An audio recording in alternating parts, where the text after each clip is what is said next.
Bem-vindos e bem-vindas ao Diálogo, quadro de entrevistas do nosso podcast IFCE no Ar.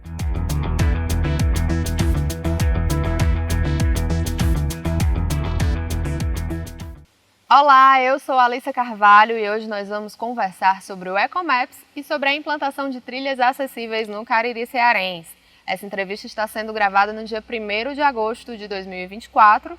Sejam todos bem-vindos e bem-vindas ao IFCE no Ar. Sejam bem-vindos também nossos entrevistados, o professor João Abreu. Olá. E o professor Galberto Barros. Olá, tudo bem? Com a professora Brisa Cabral, eles compõem a equipe do Ecomaps, né? Hoje a gente resolveu fazer essa entrevista aqui na trilha Professor José do Vale, que fica, para quem não conhece, ela fica dentro do campus de Crato do IFCE, justamente porque esse é um dos locais de implantação do Ecomaps, como vocês podem ver por esta placa aqui do lado, que aqui identifica a planta bordão de velho. E aí placas como essa, elas estão espalhadas por várias unidades de conservação do Ceará, né? O Ecomaps ele foi implantado, por exemplo, no Parque Nacional de Jericoacoara, no Parque do Cocó. Mas eu me lembro que ele começou lá em 2016, 2017, como uma ideia de mapear a flora do próprio campus. Não foi isso, professor Galberto? Isso. Em 2014, uma equipe de estudantes, né, a gente elaborou um projeto de pesquisa para mapear a flora da instituição, que até então era desconhecida, né? E gerava muitas dúvidas quando algum visitante adentrava a nossa instituição, perguntando o nome da espécie de árvore, e pouquíssimas pessoas sabiam atendê-lo, né? E aí, diante dessa demanda, fizemos esse projeto com os alunos do curso de Zootecnia e de Agropecuária e fizemos um mapeamento, né? De modo que, terminado o mapeamento, sentimos a necessidade de identificar essas árvores para que facilitasse essa interação público-visitante na identificação da nossa flora. E conseguimos um recurso para colocar placas de acrílico, né? Onde a gente conseguia colocar o nome popular, o nome científico e a família de algumas árvores. Algumas árvores, eu falo 200 árvores, né? Acho que a gente chegou a colocar em 150, e isso gerou uma visualização, assim, um impacto já na comunidade interna e externa. E a partir daí, né, um colega de trabalho, inclusive é o João Abreu, do curso de Sistema de Informação, e aí ele viu aquela possibilidade de trabalhar um pouco mais além, né? De trabalhar não só uma placa com a simples informação de três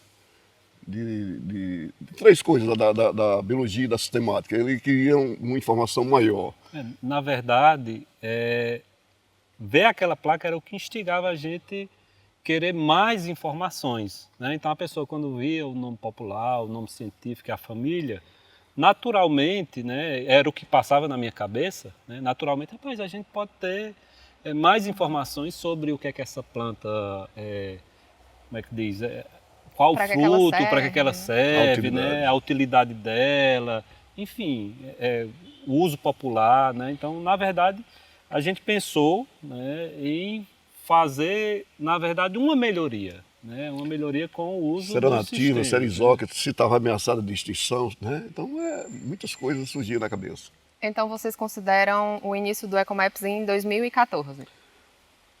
O foco, o trabalho inicial foi 2016, 2016. para dar o pontapé inicial, e 2017 foi a formulação mesmo do projeto. Então a gente pode considerar que foi uma ideia que nasceu pequena, simples, mas se consolidou, cresceu durante esses últimos 7 anos, né? E mudou algumas coisas, né? Sim, e importante que nasceu a partir de uma demanda, né? De uma demanda e que inexistia um trabalho desse na região. Aí, juntamente com o João e os alunos, né? E aí iniciamos o trabalho. Como vocês definem hoje, então, o que é o projeto Ecomaps, depois de todos esses anos de trabalho? Eu particularmente, eu acredito que eu tenho uma definição, Galberto tem outra e Brisa tem outra, né? Porque não que a gente venha a divergir, né, mas que tudo converge para uma ideia só, né? Porque nós começamos com a ideia de educação ambiental, mapeamento da flora, né? E aí depois ela vem e surge para um outro conjunto de requisitos que aí já envolve história, né? Pontos históricos. E aí a ideia vem crescendo e aí ela traz agora a questão da acessibilidade, né? Então o foco do projeto em si ele é muito amplo. Eu costumo dizer que o projeto Ecomaps ele é de um nível de escalabilidade enorme, né? Não só em termos de implantação nas localidades, mas nas vertentes dos seus objetivos, né? Então, para mim, particularmente, o Ecomaps hoje é nada mais nada menos do que um projeto de extensão, sim, para inclusão. Né? Inclusão em todos os sentidos. Inclusão meio ambiente, inclusão social, em todos esses, vamos dizer assim, todos esses caminhos. Né? Eu concordo com o que o João falou e esse projeto nos surpreendeu da seguinte maneira. Foi feito para atender uma demanda interna, parcial, né? Assim, temporal, que a gente tinha um trabalho assim de 4 meses de implantação e conclusão, relatório final, mas ele assumiu proporções que a gente não imaginava, né? Saiu de fora dos muros da academia, ganhou unidades de conservação dentro do município, depois fora do município, capital, fora do estado. E hoje nós estamos com uma demanda que a gente tenta até reprimir um pouco, porque nós não temos tempo disponível para atender todas as solicitações. E, concordando com o João, passou de um simples atendimento na educação ambiental, agora a gente está na pegada inclusiva, que eu acho que foi o que nos apaixonou mais ainda de continuar, né? O projeto já está com 7 anos, pensávamos em parar, mas quando a gente assumiu essa pegada inclusiva, a gente disse, não, a gente vai ter que seguir porque é o que está atendendo um público que precisa e estava esquecido. Essa questão da acessibilidade, então, não era no início um ponto norteador do projeto, né? Ele veio depois. Isso. Na verdade, o foco principal, inicialmente, era educação ambiental, né? Era fazer o mapeamento da flora e, através desse mapeamento da flora, a gente poder utilizar ou poder disponibilizar recursos para que professores, visitantes, dentro das unidades de conservação, e, na verdade, não era dentro das unidades de conservação, foi dentro da nossa instituição, né, que foi onde o projeto se iniciou, era dar esse recurso a mais para que, em aulas de campo, não é isso, Galberto? Isso. A gente pudesse ter um recurso a mais quando o professor de biologia, de geografia, fosse ministrar uma aula. Então, na verdade, o foco inicial era a educação ambiental. Aí depois partimos para fora da instituição, né? E aí, a partir daí, começaram a surgir as ideias, né? Porque essa conexão das pessoas dentro das instituições é o que é muito mais assim que eu classifico como muito interessante, né? Porque aí a partir daí onde o projeto começa a se moldar, né, de acordo com o que uma unidade de conservação, por exemplo, tem a necessidade. Então surgiu dentro do Parque Estadual Sítio Fundão uma trilha dos sentidos, né? E aí eles fizeram lá um espaço onde o pessoal cadeirante, pessoas cegas, né, tinham um acesso. E aí sugeriram colocarmos também o Ecomaps lá dentro, né? E aí eu digo, poxa, agora a gente vai ter que adaptar o aplicativo, vai ter que adaptar as placas, né, para que a gente pudesse ter, vamos dizer assim, esse foco, né? E eu falo o seguinte, é um trabalho que surgiu a partir de uma necessidade e as tecnologias, o trabalho foi feito aos poucos, sendo montado de acordo com a contextualização regional, né? Aí vem a Pedra Cariri, né? Como é que a gente ia fazer as impressões, como é que a gente colocar a acessibilidade Braille, Libras, né? E aí foi todo um aprendizado, erros e acertos, invenção assim que não tem nada disso feito no Brasil, então foi feito protótipos, né? Aí o João é que está à frente disso, mas foi um aprendizado muito grande. Eu acho que a partir da demanda e o público está tá nos dando um retorno muito bom. Então vamos falar dessas trilhas acessíveis que foram as últimas implantações, as últimas inaugurações do Ecomaps, né? Tem no Complexo Ambiental Mirante do Caldas, que fica em Barbalha, e aqui no Crato tem na trilha do Belmonte. No Mirante do Caldas, em parceria com o governo do estado, e na trilha do Belmonte com o ICMBio, não é isso? Isso. E aí tem o Instituto Dragão do Mar, né? Também lá no Mirante. E tem no Parque Botânico, né? No Parque Botânico No Parque também. Botânico Calcaia. acessível também. Quais são os recursos disponíveis nessas trilhas? Em questão de acessibilidade, de inclusão para pessoas com deficiência, a primeira inovação que a gente colocou nas placas, além das informações biológicas, de biologia, da flora, da fauna, pontos históricos, foi a leitura do nome da planta em braille, né? E aí a gente sentiu a necessidade de ir mais além, né? Porque a pessoa precisava fazer a trilha, né? O percurso da trilha, e a gente pensava em ela fazer esse percurso sem um apoio, sem uma pessoa acompanhando, né? Com o máximo de autonomia né? Para que possível. desse autonomia. E aí a gente foi buscar na literatura, né? Fomos buscar na literatura se existia no Brasil algum trabalho que nos norteasse, e a gente foi encontrar na Universidade de São Carlos, né? Um pesquisador na Universidade de São Carlos, que fez um protótipo dentro da universidade, utilizando linhas guias e utilizando a legislação das NBR, né?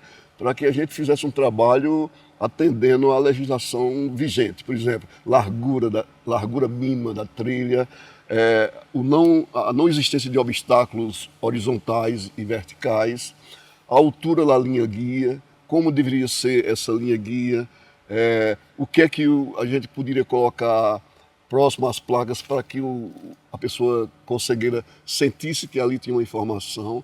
E ali, a partir disso, a gente começou a inovar no nosso contexto, né? Do que a gente dispõe na região, e aí entra o sistema de informação, que aí vai criando o Ecomaps regional. Pois é, aí então, falando da trilha do Mirante do Caldas, né? Quando você chega na trilha do Mirante do Caldas, você tem toda essa infraestrutura, né? Toda essa infraestrutura que você não precisa de recurso tecnológico. Mas se você quiser utilizar o recurso tecnológico, aí você pode usar o Ecomaps, né? E aí através do Ecomaps você vai ter, além do braille nas placas, além do sinal sonoro, né? Que são os guizos, né? Além da linha guia, você vai ter mais informações usando o aplicativo, né? E tem muitas pessoas que utilizam esses recursos, né? Utilizam até mais hoje esses recursos tecnológicos do que o próprio braille, né? Então, assim, a gente tem um público totalmente diferenciado. Então, qual foi a nossa preocupação, Alissa? Foi a gente dar a oportunidade para todos. Porque tem aquele que não tem o celular. Tem aquele que tem o celular, mas não sabe usar o leitor de tela, né? Então, Galberto, o que é que a gente vai fazer? Não, vamos pensar como é que a gente pode colocar a maior diversidade de recursos dentro da trilha para a gente poder atender o máximo de pessoas, né? Então, por isso, a linha guia, por isso o braille, por isso os guizos, né? E aí essas placas não tem só informações sobre a flora, ou sobre a fauna, ou sobre os pontos históricos, mas são informações direcionais, né? Tem que fazer uma curva à esquerda, ele vai ter essa informação em braille, né? E se ele quiser usar o aplicativo, ele pode usar o aplicativo vai conduzir também ele, né? Por exemplo, o aplicativo em algumas unidades, em algumas trilhas, ele traz um recurso que ele indica que ele está próximo da placa, né?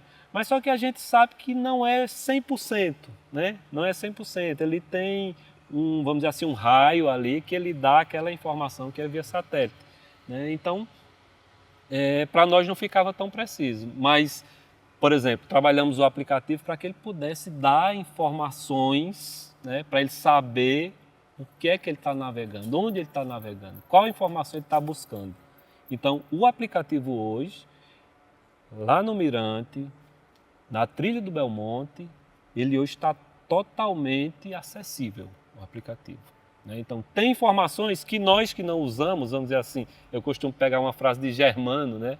Germano, que é o deficiente visual que está conosco no projeto de extensão. Ele diz de jeito: professor, dá certo, dá certo.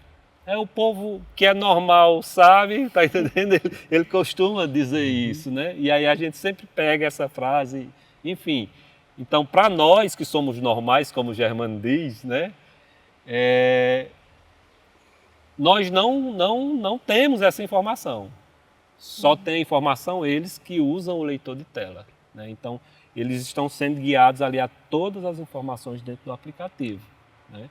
Então, ter esse trabalho que foi o mais, vamos dizer assim, eu acredito que o mais importante, porque englobou o máximo maior de pessoas, né? Uma coisa importante dentro do projeto, acho que João há de concordar comigo, inclusive fala do próprio público-alvo, é que eles falam o seguinte: quando o poder público faz um trabalho direcionado para nós que eu falo, o público-alvo, cegos, deficientes, locomotores, eles fazem o projeto e entregam e não perguntam para nós, né, se atendeu a nossa necessidade, se nós estamos com acesso.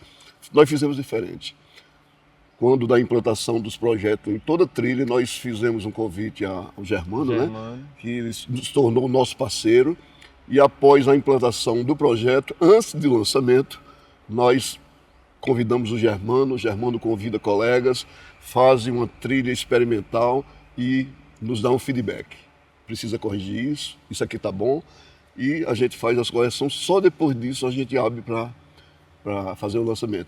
E isso ele diz que foi um dos pontos positivos no nosso projeto. Eu acho que a gente acertou também. E o interessante desse feedback que ele dá em todos os sentidos, porque ele usa muito tecnologia, né? Então, assim, vamos dizer que é o projeto de extensão Ecomaps, mas que o aplicativo, quer queira, quer não queira, ele traz uma atenção maior, né? Então, o Germano me deu vários feedbacks. Por exemplo: professor, não muda muito não o aplicativo, porque para a gente é ruim, né? Então, assim, essas ideias são bem Às interessantes. vezes, coisas que a gente nem percebe, né? Mas que são, de fato, fazem muita diferença para o público-alvo. Com certeza. E outra coisa que a gente percebe que dentro de um público há muita diferença. Por exemplo, há os que estão altamente letrados, né? No próprio Braille. No próprio Braille, na leitura de acessibilidade, no uso da bengala, da autodescrição. O Germano é um desses, né? Mas existe aqueles que ainda estão gatinhando, começando a navegação. E esse projeto trouxe esse letramento também. Por exemplo, como utilizar o smartphone para fazer acessibilidade de autodescrição, né? Que muitos deles não sabem nem que existia, então estão aprendendo, né? Então o projeto está fazendo essa função que eu acho louvável. Pronto, aí só para complementar, falando um pouquinho da trilha do Belmonte, ela tem tudo isso, e o Braille, né? E um pouco mais, né? Por exemplo, ele lá tem Libras, né? Como agora no Centro Cultural tem também, né? Então, por exemplo, por que no Complexo Ambiental não tem? Porque a gente poderia inviabilizar tudo, né? Porque aqui a gente consegue ter internet, então a gente busca esse recurso na internet.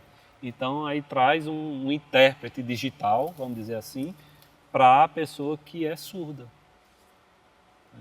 Então, e lá no Centro Cultural... No Centro Cultural foram os próprios funcionários, a equipe lá de acessibilidade que fez, ou que fizeram todos os... Vão ser pessoas fazendo as libras. A trilha no Centro Cultural ela será inaugurada daqui a alguns dias, né? Isso, vai ser. Quando é que vai ser? Dia 8. Então, a partir do dia 8 já está disponível lá? Já vai estar disponível, sim. Que tipo de feedback vocês recebem, então, do público-alvo? A gente tem recebido feedback via redes sociais, né? elogiando o projeto, dizendo que é um projeto inovador, que fazia falta, que não existia, que é um projeto inclusivo, né, que permitiu pessoas que eram esquecidas terem acesso a essas trilhas e com inovação tecnológica, que são essas que a gente está colocando nas placas, fazendo essa interação com o smartphone, né? E com oficina, e possibilitando trabalhos de oficinas. E quanto à questão do feedback, por exemplo, eu vou dar um feedback aqui que é bem tátil, vamos dizer assim, né? O Braille, né? Por exemplo, quando da primeira vez lá no Mirante, o Germano disse: professor, precisa melhorar o Braille, né? Por quê? Porque o Braille, nós, né, a equipe, nós foi que fizemos, né? Mas nós não temos a sensibilidade nem a experiência que eles têm, né? Então, eu digo: Germano, nós fizemos assim, assim assado, usamos reglete tal, é por isso que a marcação ficou, porque ele achou que a marcação tinha ficado um pouco baixa e precisava dar uma melhorada, né? Porque tem muitos deles que a sensibilidade ainda não é tão alta, né? Aí foi quando ele entrou na equipe, né? E fez uma diferença absurda, né? Absurda. Antes da gente encerrar, João, eu queria que vocês falassem um pouco sobre a participação dos estudantes no projeto, porque o Ecomaps já tem 7 anos aí de estrada, e eu me lembro de muitos estudantes que participaram, inclusive bem no início ali, lembro da Jaine, do João Willamy, que já se formaram, já concluíram, mas eu sei que o trabalho na Ecomaps fez uma diferença para a carreira profissional deles. Isso. Eu queria que Galberto falasse um pouquinho primeiro de Priscila. Né? Priscila não começou com a gente na questão do mapeamento. No trabalho inicial de mapeamento da flora da instituição, uma aluna de zootecnia, né, foi a Priscila, que está fazendo hoje doutorado, né? E ela nos acompanhou como bolsista e se envolveu também no projeto do Ecomaps, né, que antigamente o primeiro nome era FloraMap, né? Depois assumiu o nome de Ecomaps. E acho que João vai falar sobre isso, mas eu queria citar uma passagem importante. Quando a gente resolveu lançar esse projeto, não fomos os professores que montamos as tecnologias, o protótipo, foram os alunos, né? O professor João lançou um desafio e um grupo de alunos abraçou esse desafio e em 3 meses entregou o projeto pronto. E aí, depois desse projeto pronto, houve as inovações. Acho que o João pode contar mais um pouco. Nesse tempo, né, 3 meses, você desenvolver um aplicativo, pensar e tal, é algo muito, assim, você tem que ser bem dedicado, na verdade, né? Porque envolve diversas fases de desenvolvimento, por exemplo, né? E a gente tinha a Semana do Meio Ambiente, né? E ia casar, né, direitinho. 2017. E aí eles conseguiram, eles apresentaram, fizeram a apresentação, né? E, enfim, foi assim muito interessante, muito interessante. E aí, falando da questão do sucesso, vamos pensar assim, né? Hoje a gente teve o Matheus, o João Willamy, teve a Jaine, né? Que hoje é a esposa do Matheus, né? Na época eles namoravam né? E aí tem depois veio o Aderbal, né? Que hoje está na França, acredito que é França, foi para Portugal, está na França. Aí depois teve o Igor, que hoje é gerente de TI, eu acho que na BrisaNet, né? Teve a Liliane, né? Sim, a Liliane está cursando ainda sistemas, mas já acho que fez mestrado em biblioteconomia, né? Enfim. Jaine está fazendo mestrado. Jaine está fazendo doutorado. Ela e Matheus já estão fazendo doutorado. Todos então seguiram, vamos dizer assim, na área, né? Só não a Liliane, porque a Liliane ainda seguiu, né? Está seguindo, né? Ela está concluindo o curso. Mas né? todos tiveram experiências valiosas para a carreira profissional com o aplicativo, né? De colocar a mão na massa, de pensar. Esse Olha, tipo de coisa. Ainda semana passada, ou atrasada, eu estive falando com o João Willamy, porque ele ainda é o administrador da conta da Play Store, tá entendendo? Então tem umas perguntas que ele tem que fazer e eu mando e ele prontamente responde e enfim, a gente sempre mantém esse contato, né? O João William também está em Fortaleza, está muito bem, né? Hoje ele trabalha lá como dev, que eles chamam, né? Que é o desenvolvedor do iFood, né? Então tá muito bem, todos estão muito bem. Inclusive o TCC do João William foi o e-commerce. Isso. Aí no quesito, vamos dizer assim, o Matheus e o João William, eles realmente abraçaram a causa, porque eles foram atrás, fizeram vaquinha para artigos que eles foram em Recife, lá num evento nacional, apresentaram artigos lá, enfim, foi um negócio muito interessante mesmo. É importante, né, essa participação dos estudantes, esse envolvimento nos projetos. Bom, eu queria deixar registrado que esse ano 2024, além da expansão, né, do Ecomaps em várias unidades, a gente está conseguindo um sucesso interno, que era nosso sonho. A gente atendeu público fora da academia, mas hoje a gente tem uma grata surpresa e felicidade, né, de professores já estarem desenvolvendo projetos envolvendo o Ecomaps, né? Então tem trabalhos de extensão sendo feito envolvendo as trilhas inclusivas com o trabalho do Ecomaps, né? Atividades letivas, né? Inclusive já sendo programadas e acho que era um dos nossos sonhos, né? Além de atender o público externo, fazer o dever de casa também, né? E fazer com que o pessoal do Campus Crato conhecesse o nosso projeto. Projeto feito assim com muito suor, né? Recursos próprios no início, né? Mas aí a gente às vezes sente vontade de parar, mas quando a gente escuta os feedbacks e o público nos incentivando a continuar, a gente, não, João, vamos ficar mais um pouco. E esse mais um pouco vai ser o quê? Mais? Quais são os planos agora? Bom, mais um pouco.